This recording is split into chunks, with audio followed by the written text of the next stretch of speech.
Sizni mashinangizni ichki ishlar xodimlari to'xtatdi.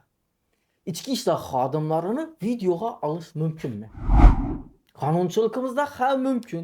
Siz fuqaro sifatida ichki ishlar xodimlarini suhbatini ehtiyot chorasi sifatida videoga olishingiz mumkin. Bu qonunchilikka zid emas. Ammo ayrim holatlarda fuqarolarimizni o'zi ichki ishlar xodimlarına hurmatsizlik bildirib, videoni doğrudan doğru yüzüne olib turadi. Bu insonning asabini buzadi. Hatto kerak bo'lsa sizni ham, meni ham asabimni buzishi to'g'ri keladi. Siz hurmat ila ichki ishlar xodimlarini tasvirga oling, sizga hech kim, hech qanday to'sqinlik qilmaydi.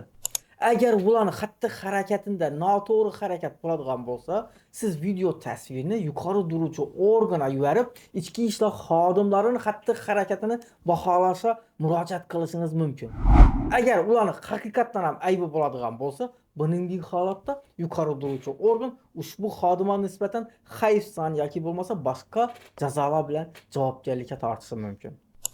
O'zingizni huquqingizni biling, unutmang.